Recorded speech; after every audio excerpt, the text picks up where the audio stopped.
Hello, friends. Today is November 23rd, 2024. My name is Story Grub. These are lyrics to a song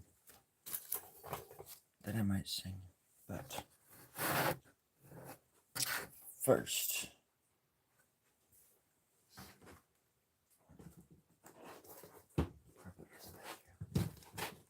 yeah, now it looks sort of legit. This is my first time ever going live on YouTube. Not sure exactly what to do or what to say. I mean, I have no idea. I have no clue. So I happen to have a ukulele. You can hear it, I think. Hopefully. Give me a thumbs up if you can hear. Yeah, tons of thumbs up. Thank you. You can put the thumbs down. Put the thumbs down. Put all of your arms down. Perfect. It's raining outside. It is so raining outside. I can't even tell you how much it's raining outside because it's impossible to tell you exactly how much at any given moment, but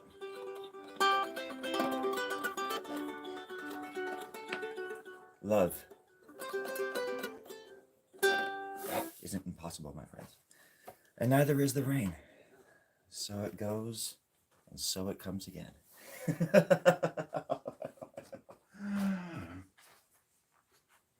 Oh, sorry. I just had to drink a little bit of coffee there. Okay.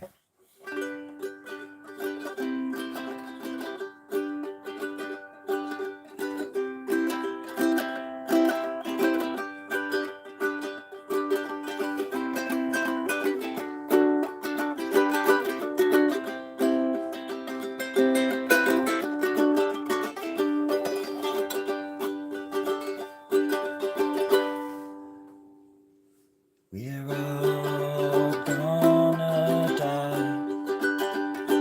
We're all gonna die. It's not the end of the world. You don't need to ask why. We're all gonna die. There's no point in hanging down in mourning or pouring out your heart and soul on stage, because the barricades of life are ever warning. So chin up, baby, this might be the day. We're all gonna die. We're all gonna die. All you girls and you guys, you don't even have to try, because you're all gonna die. Oh, I spend my time in daydream and illusion, built of oil pastels and paper mache.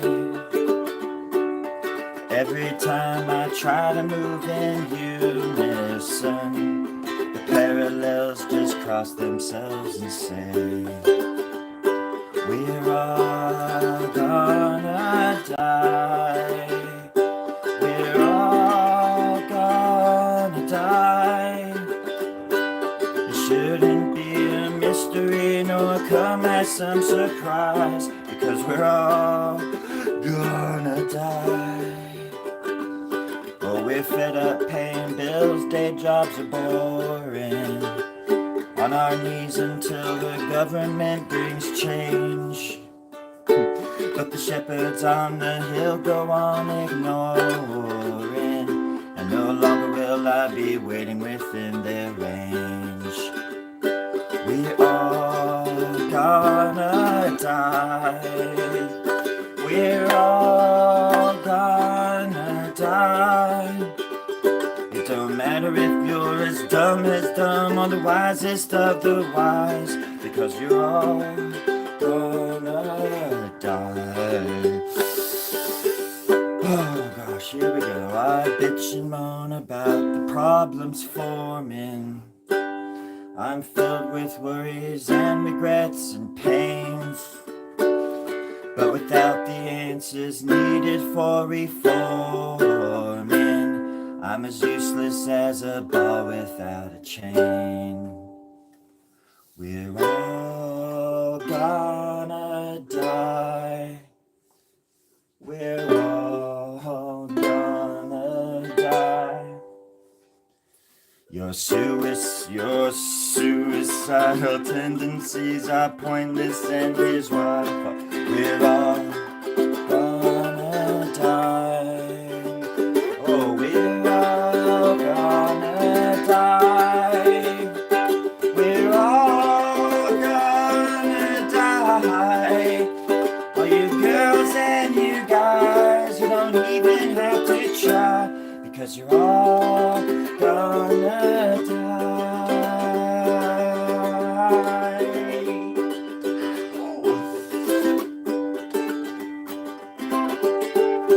That's based on a true story. It's called Life. The story of life. And how we all must end at some point, so others can keep going. Doesn't mean we have to be mean or green or obscene necessarily, I guess. I don't know.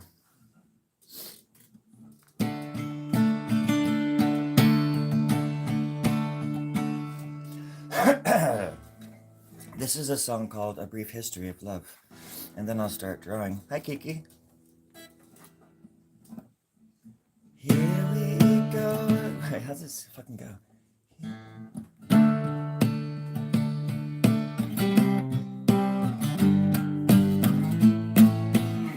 And I kind of lost how this one goes. Here we go again. I need to listen before I speak.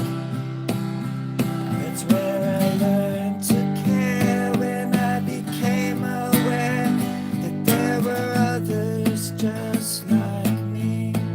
And they were blue. How does this fucking shit go?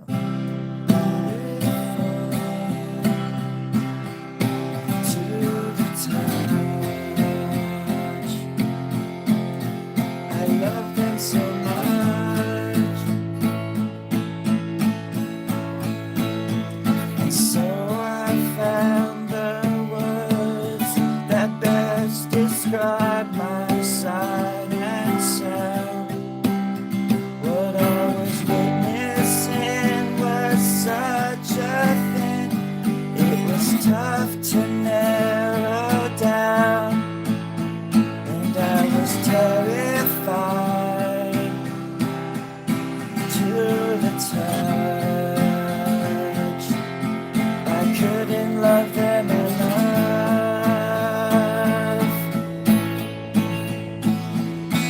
Where we go from here, I guess we'll find out in a dream. If there's one thing I learned, it's that the devil don't burn until you cut away his strings and let it burn bright orange to the touch. And man has never known love. Before you go, just know I wasn't trying to be deep. I was alive for a while, and y'all made me smile. These are memories that we keep, and you're beautiful. A brief history of love.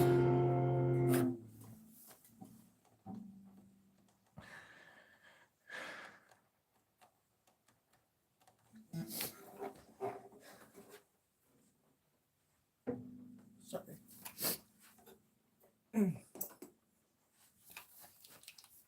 That last line always gets me. Always gets me a little bit. Can't control my emotions sometimes. I'm a very emotional person. God,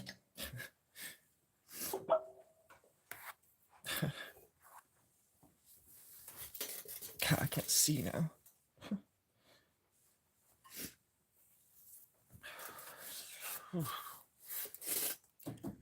Okay, anywho.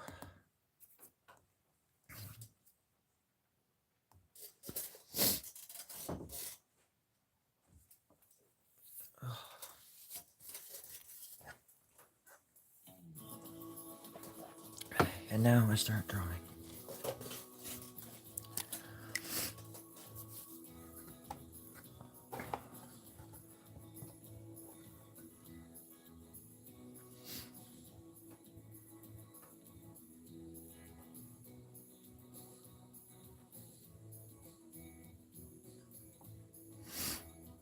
Hope everybody's morning is going good so far.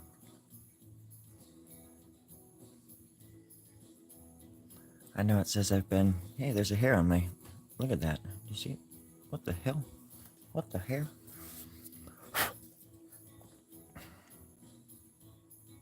I know it says I've been on here for about 12 minutes, but it's actually counting backwards from how long I've been in hell. And that's been exactly 345 years. So it's been a while. It's been a while since I've been off YouTube Live. It's been a while.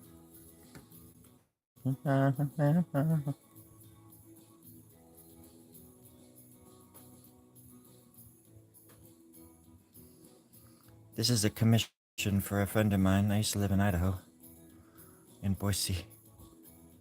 Right as soon as I learned how to pronounce the name, Boise, I had to move. That's what happens when I get to know a place good enough. I just take off. Thank you, Jeremy. Thank you. You're very sweet. And no escaping. I agree. Absolutely 100%. I don't know how you knew that the number of the day was 6, but nailed it. Nailed it 6 times down, my friend. Well, I'm keeping an eye on you, you little goose. You don't mind if I call you... Grandma calls you goose, so you don't mind if I call you goose, right? You know, the cool thing about this thing that it's on is it's a music stand. Because I'm very poor. Not of spirit, but of heart. And I can bring it up to you guys like that. Isn't that cool? Kinda. If you want to see it up close. That way you can smell it a little bit better. I know I can. Alright. Probably gonna have to blow my nose here in a second. Otherwise I'm gonna sound like Snuffleupagus. Y'all remember who Snuffleupagus is? Does anybody else in this place know who Snuffleupagus is? Does Snuffleupagus wear necklaces? Ooh, Snuffleupagus necklace. Snuffleupagus necklace. I like saying that, it's really fun. It's like saying contrite, or whatever the hell that is. And people say at the bus stop a lot. We stand there and just throw words at each other. It's the greatest thing ever. It's raining outside right now. It feels so nice.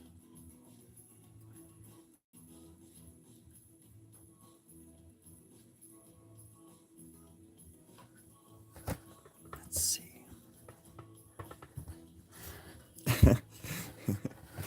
That's better. Sorry, I'm still trying to figure out the kinks here. I got the Beatles down, but I haven't got down the kinks yet. There we go. That's perfect. There we go. That's a little bit brighter. Here comes the kinks. Do do do do. I don't know what I'm gonna put back there. Maybe I'll do this. Something going here. Kind of looks like hair. I mean, it really does look like hair. But it's supposed to be like a hood, a cloak. I think once I start detailing or like shading it like I did down here, it'll look more like a cloak. I love seeing that word too, cloak. It's just fun. or even colloquial. Colloquial. It's so fun because you get to say wheel as well. I love saying the word wheel. It's really cool just being able to say words. You ever think about that? You ever think about words out loud? I try to. Honestly, I don't know why I'm talking like I'm from Alabama either. Just must be the blat. I am part chokum. Dang near. Alrighty, here we go. Okay, hunka dong dang. Where are they putting it? Oh, I got a job where I'm actually filming though. Jeez, that's just rude. Try not to be rude. Just trying to be a dude. That's all. Just trying to be a dude on a dude ranch full of dudes. Just a normal dude over here. All right, let's just keep drawing. Stop talking and keep drawing. Okay. Can I stop thinking? Can I stop thinking? No. Don't stop thinking. Otherwise, you'll stop drawing. But you can't think too hard. Otherwise, you just won't be able to draw shit. Okay. I'll try my best. Clear your goddamn throat. Oh, sorry. Thank you. You're welcome. No, that's much better. Does anybody else ever have people talk voices ever just coming out of nowhere all the time? Yeah, I'm sure it's very common. Like the little angels on our shoulders. One's made of cheese and one's made of glue. Either way, I'm gonna eat them both. I mean, that's what religion's. I thought. Oh, that's what. Who was teaching me that? Jeffrey. Oh, Jeffrey. I don't remember Jeffrey ever telling us to eat angel dung, but he does it all the time. He does it all the time, huh? Okay. Who are you? Well, it's a surprise that all of a sudden somebody's like right next to me, and I didn't even know that anybody was in the garage with me. I'd rather not. Yeah, you can just go. Okay, thank you. See you. Gosh, these people come out of nowhere. They demand everything. They don't give nothing. It's the American way. It's the American dream right there, friends. Take it all, don't give shit back. Hunky dong dang, finally learned it. Now I can go on the road and teach people how to love themselves and no one else. Wait, that's the American dream though. I think once I finally honed that skill of lacking absolute soul and compassion and heart, I think I'll be able to make it to the next level and fight the big boss. What's his name? Richie Rich. What? It's not the rich people's fault. They're just taking advantage of a system that's just set up for them to win all the way to the bank. Well, that's true. Once you get to that level, you have a whole different set of standards, and you think that you're morally justified in all the atrocities that you contribute to. Well, that's true too. Well, everybody has their own set of standards, no matter where you're sitting from, but there's also such thing as class standards. What's that? I don't know, I just made it up. Okay, like third grade or something like that? Maybe, I don't know. I'm just saying, like, you get to a certain status and you think that you're better than others, or that you're, because you have money or property or whatever it is, which equates to power in your mind, you have power over others who don't have what you have, even though they are the majority and you are not. And money is fake and fleeting, as is life. Wow, that's pretty deep for 5 o'clock in the morning. Not that deep. You just gotta get mad at the right people is all. And never forget that there's people out there trying to help and do good things. It's easy to forget that. There's so many people out there that don't give two shits about the politics of the day or the personalities of the day. And they're just out there doing good things no matter what, without filming it or talking about it. It's like Mr. Rogers says, or whatever, whoever says that. You just find the people that are helping. Personally, I'm the kind of person that sees people helping and I will jump in and follow them to the ends of the earth. Because I'm a helper. Even in my little, customer service jobs that or the pet shop that I work at now, I don't have to help people out to their cars. It's not expected of me, but I want to help people. It's like people get offended too sometimes because they think I'm just calling them weak or something, but it's just, I'm on the job in a sense, and it's just I want to be of service to people. Although I do it for everybody. I ask everybody, not, but especially like, you get to do a customer service job for so long, and you get to know people. You get to read people pretty well, and just by one little look, you can tell that somebody doesn't want to ask for help, and so I'll just give it. I'll just offer it, so they don't have to ask. Just how it'd be if they were hurt on the street. I wouldn't ask what their religion was or what their name was or what their politics were. I would just help. And then I would find that shit out later and kill them. No. Every day my mind changes about how I look at the world and how I view it and how I assume people are going to be a certain way, that I'm just like, oh my God, I can't believe I thought that. Because then they're like the total opposite, And I can't believe I haven't learned that lesson after all these years. I've just had my head up my own ass all this time, doing this kind of stuff. Thinking that, I don't know. In the back of my head, I was always working on art and music, and whatever day job I had just wasn't, it was just a job. It was never like a career. Never once did I ever think that any of the jobs I had would be, forever. They were just tools or whatever for me to make money so I could survive enough to get my art and music out there more. Always. That's how it's always been, ever since I can remember. I mean, after I turned 18, I guess. But it took me like all this time just to figure out like the most basic things in life, and even just to like follow, instead of following people who are, obviously love your friends and stuff, but follow people that are passionate. Don't follow people that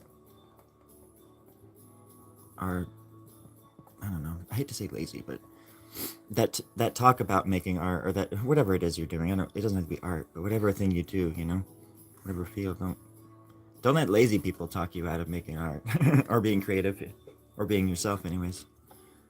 People who,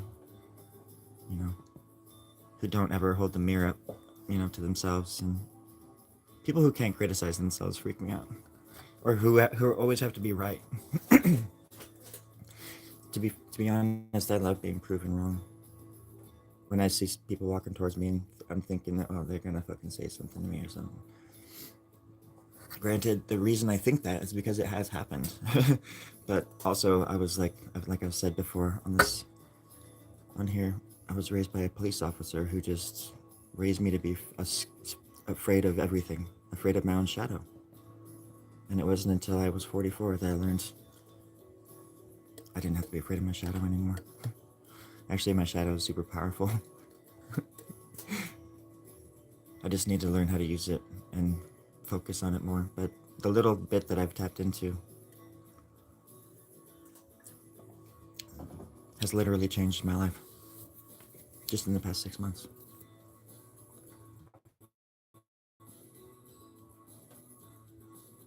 It's called integrating with the shadow. Once you start doing it, things start happening. But it's also easy for me to get stuck in my old self because I was a very negative creep. I still am. It's still definitely in me. I get super negative, and I think because people aren't talking to me, they hate me, or that they're upset with me or something. And I wish I could turn that off, but I need to figure out what makes it tick,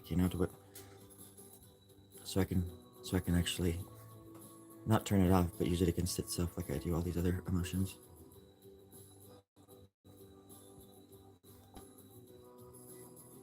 The think that I'm scared of the most is it's not even death. It's just that I never really actually have lived to my potential. You know, I think that's a big fear for all of us. I think, well, I see potential, so much fucking potential in my friends, and even my family, like my brother Gabe. I mean, the potential for him is just if he knew how much, God, if he knew how powerful he was and how much he could, how I don't even know. It sounds silly when I talk about it like that. But he taught me everything I know. I was raised by him basically. He's like my older brother. It was just me and him growing up until my step family came along. But they taught me everything, even just a dry sense of humor, you know, sort of stuff, and just basic stuff. But also how to navigate the world, how to steal, how to make excuses, how to lie like really well. My brother was like he was like every '80s boy from like the movies. Every '80s movie you ever seen was like the little like nerdy, skinny, scrawny, like mullety. He looked just like the kid from Poltergeist, like the little boy from Poltergeist. He looked just like that kid, my brother. And he was born in '76, so by the time '80 rolled around, he was like 5, you know. So he got to grow up like, bam, like right in the '80s. I was born in '79, so like in November '79. So yeah,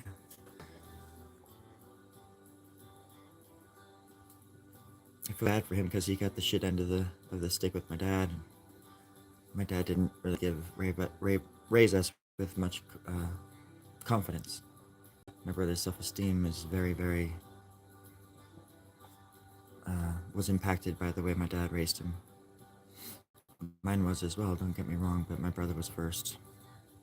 So my brother shielded me a lot. And then it was funny because when we got older, I started shielding him. When he was careless about stuff, I would take the rap for him and stuff, you know. That's how my dad, when I was a senior in high school, he found cigarettes on our property somewhere on the gravel or something like that, and they were my brother's. He was on leave from the military, and even then, even then, Gabe could smoke. He was overage, and he's in the army, and for fuck's sake, he could smoke. My dad was enraged, demanded to know whose they were, and so I took the heat, and I said they were mine. And so my dad drove into town 5 miles away. I had been growing my hair out all year, and he took me to the barber and they shaved my head 3 weeks before graduation. It's the kind of dad I had. And then they were just both mocking me the whole time. Now you look good. Now you don't look like a girl. Him and the barber were just making fun of me. I think I was, about 17. And then my dad, nothing against my dad now. We get along. It was a long time ago, right? But sometimes he doesn't remember stuff or something because he wrote me like last year a text and he's like, no, actually, I think it was a phone call. He just came out and asked me like one of the rare times he ever called me. My birthday was on the 13th of November and he didn't. He never remembers my birthday. So, anyways, it's kind of endearing now to a degree. But anywho, yeah, he. What was I saying? He I can't remember. I'll remember later. It doesn't matter. I'm not trying to talk shit about my dad. I'm just crazy. But yeah, my bro still lives in Idaho, and my niece is out there, and she's pregnant, and like she blocked me for like telling my brother to tell her to stop telling Facebook that we hate her, because like nobody even told us that she was pregnant, and it was all this weird surprise, and then like we don't even know where she lives and all this stuff, and then she's going on Facebook and saying, why doesn't my family love me, why do they hate me and shit, and I'm like, Gabe, tell her to stop saying that shit, or I'm gonna tell her myself. This is ridiculous. Like, we have no idea what's going on with you guys.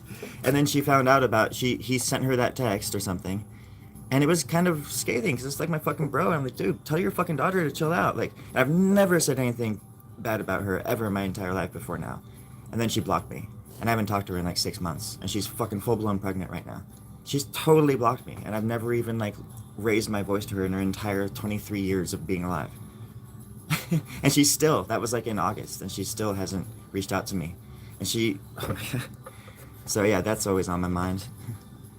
How they always say blood is thicker than water. And I'm like, wow, but don't ever like argue with anybody apparently, or even not argue. Like, I never even said one word to her.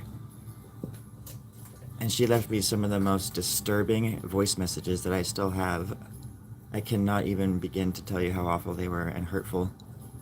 And project like how much she projected in them on me, like what they do. And like, I used to live with my brother in Idaho for a long time. I carried that weight, and everything she said was off and wrong, just absolutely wrong. And everything she said was about him. I mean, she was just mocking me, and she had no idea how to even mock me. So she just mocked me and made fun of like my music videos and me doing videos as like dress up, and just was just taking cheap shots at me for like no freaking reason. And all I wanted her to know that was that we love her. We don't hate her. Stop telling, because she announced that she was pregnant on Facebook before she even told her family. That's the kind of world we live in, I guess. But to me, that's just like weird because of how well and how much my mom loves them, and how much she's done for them over the years. And so it really bothered me that they didn't even tell her first. Because I'm down here, and I got to see my mom's facial, expressions when she's just like really sad, And it's been all this time since August, and my brother still has not called my mom, and my niece still has not called my mom just to talk to her about anything, let alone the pregnancy. I know this is family shit, but still, life imitates art, and I know we all have to deal with this kind of shit. We all have family drama, so I'm not trying to make it seem like I'm the only one. But it's hard. And now it's like, my brother said happy birthday to me, which is cool, I guess, but through Messenger, so that was something. But that's it in the past several months. That's it.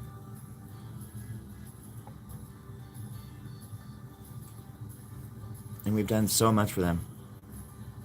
I've done so much for them, and my mom and my aunt have done so much for them, and to be treated like this, it's really freaking hurtful. Especially with my bro, who's like, I love my family, I'll die for my family. It's like, how about you just call your mom, dude? You don't have to die for anything, just call your fucking mom and talk to her and tell her about the pregnancy and where Ash lives and stuff. They've asked for her address. We don't even know where she lives, if she's alive. Except for when apparently when she posts on Facebook. I don't know, because she blocked me.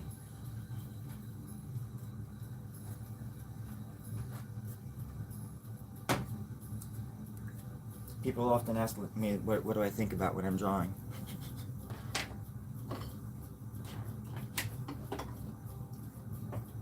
Everything. I think about every fucking thing. I think about people dying on the other side of the planet. I think about all the people who have died for no fucking reason. From war and all the stupid ass injustices. All the way down to just my 23-year-old niece being pregnant, having blocked me for no reason. I think about your families. I worry about them. I worry about the world. I try to make sense of it on a macro and a micro level. None of it makes sense, and that's the only thing that seems to be consistent. And the older I get, the more I realize that, like, everything, this is a lesson that I was learning hard right before I had my vertigo, is that nothing I was ever taught was true. Nothing. And I'm having to unlearn so much. And then people who you think are your friends aren't your friends. People who tell you that they pulled themselves up by them bootstraps, they didn't pull themselves up by them bootstraps. Everybody's lying all the time. Everybody's afraid, and everybody's dying. we're all dying, but we're dying together. I don't know why we can't just live together. It's like absolutely normal to disagree. Like I've said before, if you go into a church and you pull out 100 people from that one church, even in the same pew, and you question them about the Bible, or even like take sections of the Bible and have them, hey, okay, sit down and illustrate what you think this version is, or what does this scene look like to you, or what is this angel or God or demon or whatever it is. You do 100 people that way, you're gonna get 100 different drawings of the same angel. And it's just like this, people are going to have different interpretations of the same book. As many books as there are, they're going to have different, because we're not a monolith. We're individuals. And it's only when we start thinking as a monolith that things start really going bad, really going wrong, going downhill. So I say stay away from the monolith. I ain't a part of no club. No club has ever wanted my ass anyways. Fuck, man, I've gotten so much more support here on YouTube than anywhere else in my entire life. I don't mean that. Gosh, that's kind of silly. It's dramatic. That's the water heater behind me too, by the way. Making all that racket. Sorry. No, I don't mean like that. That's where I start to despair and start thinking this shit. But in a way, I was exaggerating too. But lately, I've been the kind of stuff that I've been putting out. Yes, I've gotten. The only support I've gotten is from YouTube, people, from the community on YouTube, not from like my friends who are all actors and thespians and musicians and artists. Like none of them even watch my stuff or even share my stuff or talk to me about it or invite me to join them on their escapades, anything like that. Like I'm just like to my best friends even, I'm just like a ghost. And so at one point last year, I realized that. And I was just like, okay, then I'll just be a ghost. And so I did. And became a pretty darn good ghost. And then I put my guitar down for like 8 months.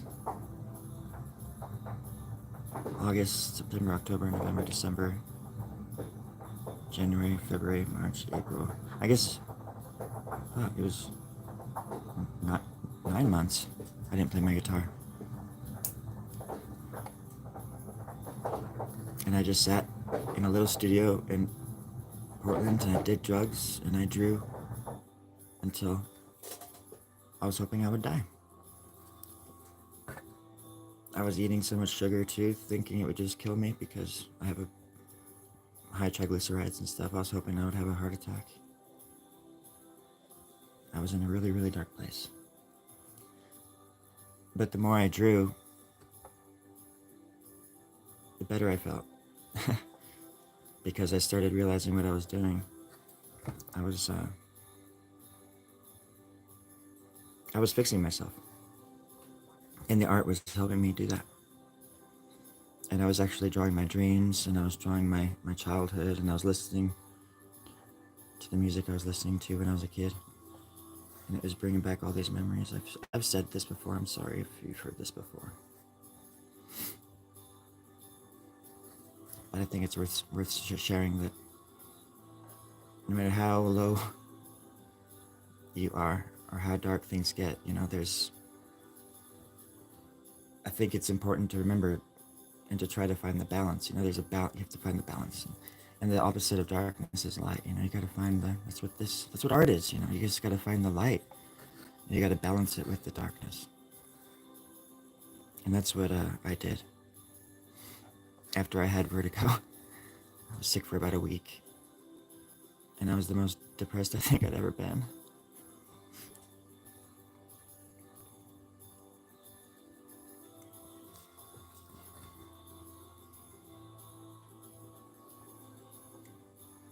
I didn't think anybody cared about me anymore. Even though I knew that was not true. But you can talk yourself into anything when you feel that way. But my friend Andrea came, stayed with me, and my upstairs neighbor Jean took care of me. And I just wanted to fucking die. I didn't give a fucking shit about anything.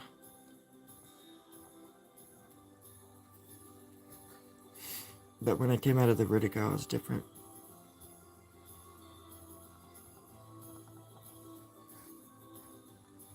And ever since then, I've been shedding that old person. I don't want that person in me anymore. But you can't just flush it down the toilet. Otherwise, it'll come back, you know? Maybe up through the kitchen sink or something. You have to turn it against itself. Otherwise, it'll never go away. It'll never leave you alone. Maybe I deserve to die. But there's people here that seem to think differently.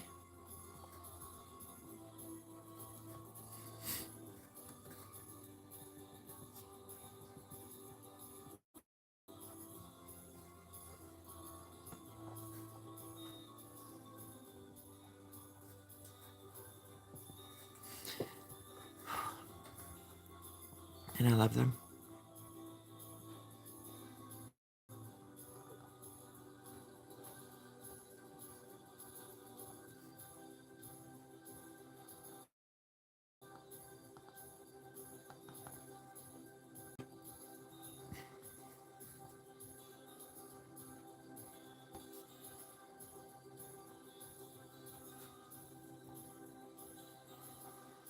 Finally finished his hair.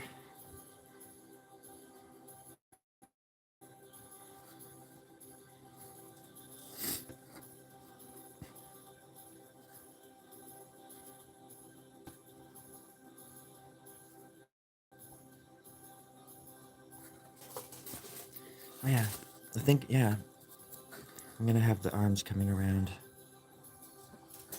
I love these guys.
And it's still raining pretty good outside.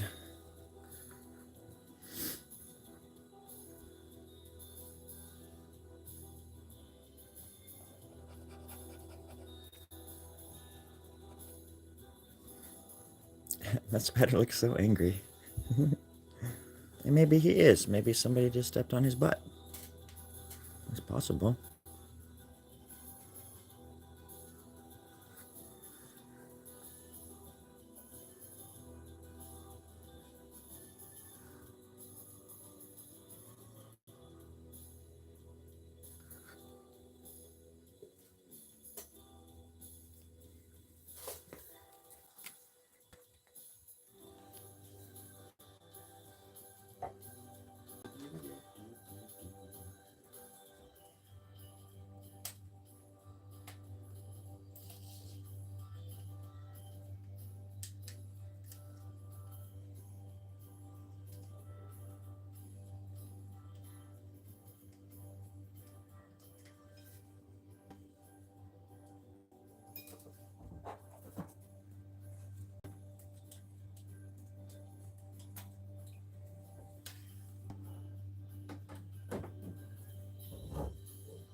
I gotta blow my darn nose. What the heck?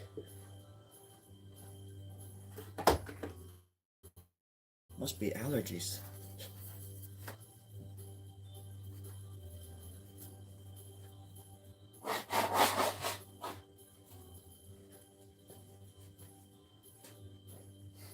That's much better.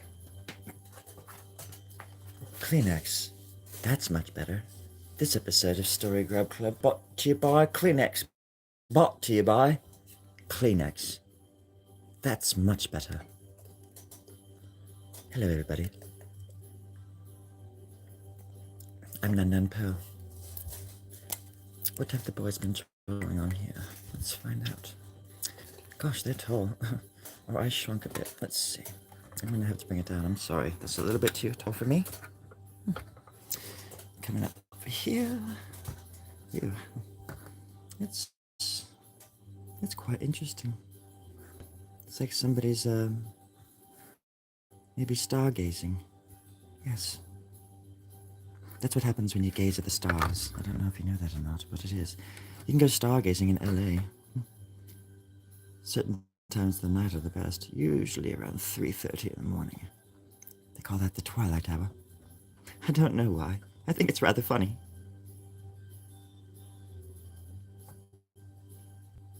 If anybody's ever been to my house, you'll know how much I do appreciate a good piece of art. And how art literally means the justification of the soul in Spanish. Not many people know that.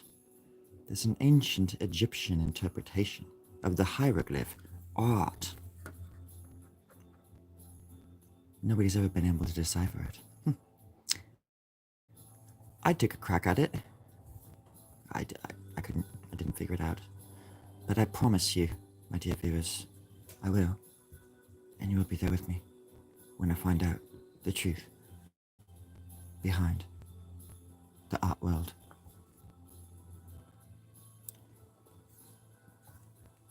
You see, the art world would have you believe that even the word art is art. It's not so. There was a man, a great man, the first artist, Arthur. A very handsome man. Very, very legit. He changed the world in the 1976s with the first piece of art the world has ever seen. Not many people know this. I'm not supposed to be talking about it. So I should stop, but I won't. Because, damn it, it needs to be said. His name was Arthur P. Wellington. And he was the first artist. And the name art comes from him. It was a nickname. Somebody got lazy one day. Probably him. And he decided, you know, This burning stick might make for a good tool to communicate to my neighbors with. So he took the end of a charcoal stick and made marks into and thus creating and inventing the word mark at the same time, and the name Mark. And created the first art the world has ever seen. On a piece of rawhide, no less. What a beautiful, beautiful piece of work it is. Should be in a museum.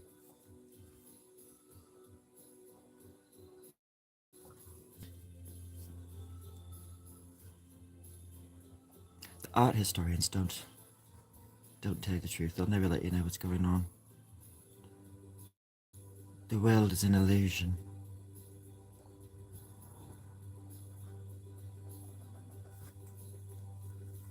Don't fall into its trap. Or do, whatever. It's up to you. Some people like being plugged into the Matrix. Like Cypher. Remember Cypher? He actually wanted to go back. In the end he did. Little bastard. Sorry. Had to say it. He deserved it. But I love him. He's such a gentle soul, Cypher.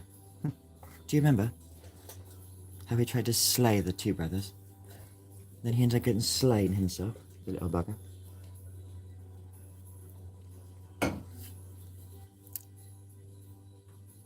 It's too bad they don't make a sequel to The Matrix. I would watch it. I might watch it. I'm sure it would be so good. Because the first one was just on its mark. See? There's the name again. And Arthur P. Wellington comes back around full circle. Just like the world, my friends, round and round. You spin me right round, baby, right round. Isn't that right? Around this time of the day. Isn't that right, Mark? Yeah, that's totally right. Yeah, thank you, Mark. He's so sweet. Oh, thanks. Oh, you're welcome. All right, there we go. Stargazers. Star Nasal. Nasal? Star Naval. Naval Academy. Academy of Ideas. No. I'm gonna get copywritten now. Here we go. One little line to rule them all. One little line to rule them all. Here we go. Tooting along. Clicking? Nope. Tooting. I don't like to click, I'd rather toot. Spit, more fit. That's what I always say. That's what I said once. Okay, let's see.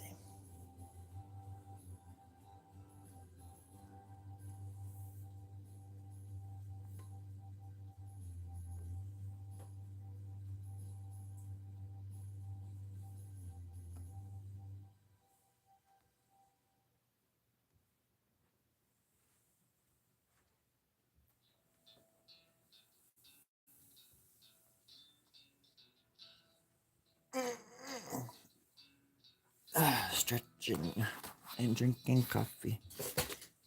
I have to drive to the ocean town of Cambria this morning by 10 o'clock to open up the pet store. Oh, earthquake! Earthquake!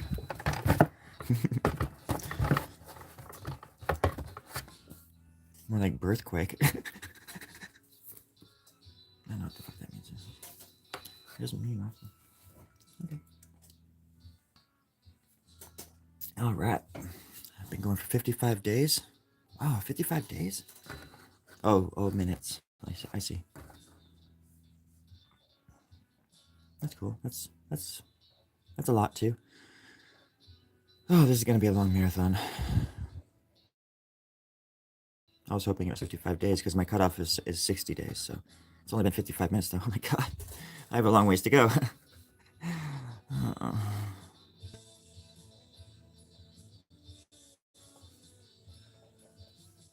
Are there people that just live on YouTube? Like, I'm sure there are that just like film their entire lives like the Truman Show. It'd be weird. But but they only have like a room set up or something. I wish that I could do that, but I just can't because I don't want to.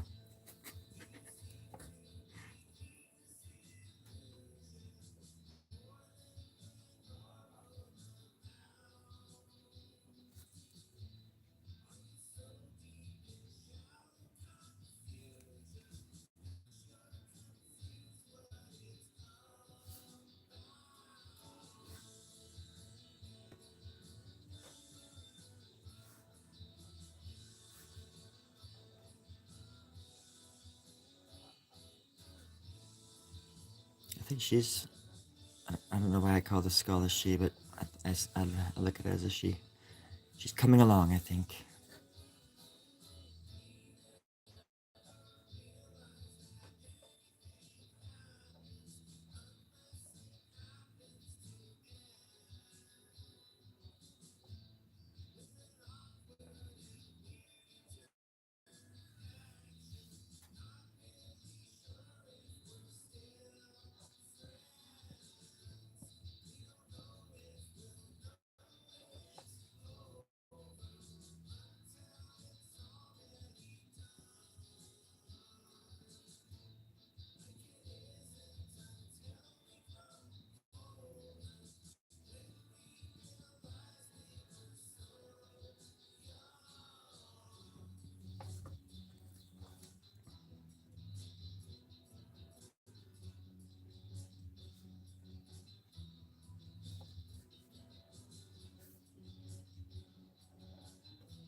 Finally, he has armpit hair.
finally being fleshed out of its flesh.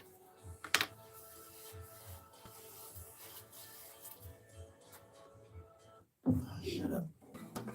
All right, I'm gonna go here pretty soon because it's been an hour.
So that's my 12 string.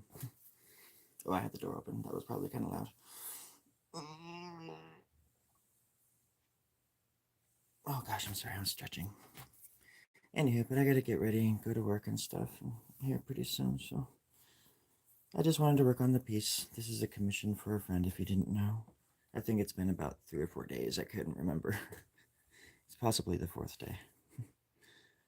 But it's coming together. I'm just trying to bust it out in my spare time so I can get it to her. And then I have another commission for another friend from Idaho that I want to do. That I'm going to do immediately after this on different paper. Because this paper is really hard to draw on.